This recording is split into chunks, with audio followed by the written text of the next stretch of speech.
ABC News contributor and counterterrorism expert Elizabeth Neumann, as well as ABC News political contributor and former Trump administration official Sarah Isgur. Ladies, great to see you. Sarah, let's start with you. You know, the committee aimed to establish that former President Trump and his legal team knew that Trump lost the election, but they tried to hold on to the presidency anyway. So do you think they were successful at making that point?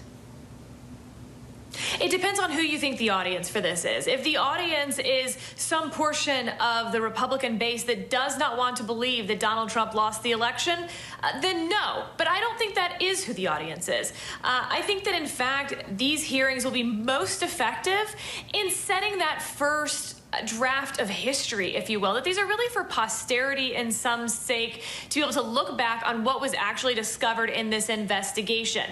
In terms of near-term political consequences of this hearing, I think Democrats and the two Republicans on the committee all understand that this will have a very limited impact on any current political moment, in part because of sort of the tribalism of our moment. You know, you talked about the fundraising numbers. Small dollar donors make up such a tiny portion of the electorate, but such a huge portion of who politicians on both sides of the aisle reach out to at this point. I really appreciated how much that highlighted a problem in our current politics, and one that, again, spans the political spectrum in terms of the distorting effect that reaching small dollar donors who respond to anger and outrage and disinformation can have on our political moment.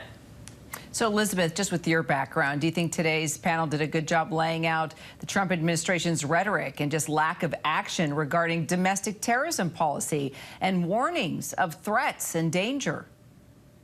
Well, I certainly appreciate that they are doing the hard work of going back and looking at all of the ways in which Trump laid the groundwork for being able to, on election night, start to claim fraud, right? Like, that started months ago, and months before the election. And I recall having conversations after I had left the administration, but with people that were still on the inside, and saying, you know what is different about 2020 is that the disinformation is coming from inside the house. It's not coming from Russia. Russia's just amplifying it. Now the disinformation is coming from the president himself. And he laid that groundwork that led to the violence. The lie leads to the violence. And being able to point out repeatedly that he was advised multiple times by a number of officials. That was kind of assumed, but we hadn't seen it for sure. And now we have evidence that he was advised multiple times. He either chose to ignore it and not believe it, or he did believe it and he proceeded anyway, which in some ways makes him more culpable for the violence that occurred on January 6th. Sarah, back to Bill Barr for a moment. You know, he was one of the president's closest advisors, as we know. He's now on tape saying that he thought Trump was detached from reality. That's what he thought at the time, but he didn't share that with the American people. And then his December resignation came around, and in his letter, it was just overflowing with praise for Donald Trump. He calls Trump's record historic, littered with successes and unprecedented achievements. What do you make of his conduct? And two different tales of history here. Well, don't forget, he did come out and say that he saw no evidence of fraud. They held that press conference, presumably without the White House's permission at the time. It enraged Donald Trump and was one of the precipitating factors to Bill Barr resigning. And I think that was maybe the most important moment in the time between the election and January 6th for all of the American people to hear that Bill Barr, you know, the one, as you said, a close Trump ally, someone who Trump the whole time had touted as, you know, his attorney general, came out and said that they had found no evidence of fraud at all.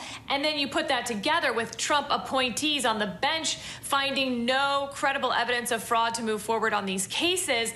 That was, I think, for the American people, you know, for those willing to listen, for those willing to actually look at facts, a really important moment. And Bill Barr deserves a lot of credit for doing that, knowing that he would get the president's ire and that it would lead, I believe, to his, you know, need to resign in some respects.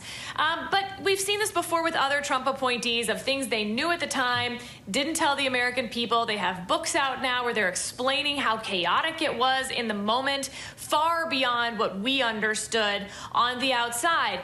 You know, I think it's tough. We want people like that in government and serving and protecting the American people in some ways.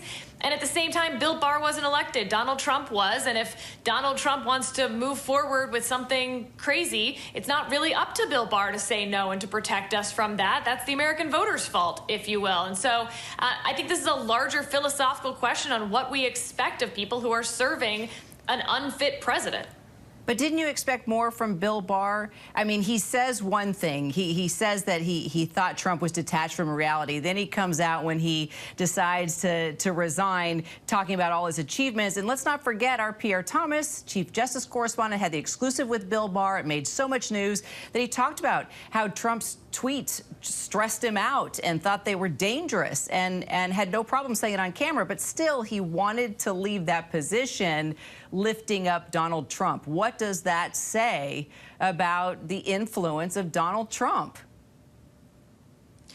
Well, you know, what I think Bill Barr would say is that he was praising the president's specific accomplishments that, of course, Bill Barr had done at the Department of Justice. So sort of a backhanded praising of the Department of Justice under Bill Barr, and that Bill Barr told the American people there was no evidence of fraud and that it wasn't providing additional information to say, and by the way, the president believes there's fraud or is saying there's fraud, because the president was saying that publicly. And so I think what Bill Barr would argue in that is that he didn't have any additional information that the American people didn't already know at that point. That being said, I think there's a way to look at that and say, yeah, but it coming from Bill Barr to say there's no evidence of fraud, and I do not believe the president is telling his supporters the truth when he says that there is. That second part of the sentence maybe doesn't provide any actual facts different from the first part, but it sure is different atmospherics, as you note. Sarah, Elizabeth, thank you, ladies.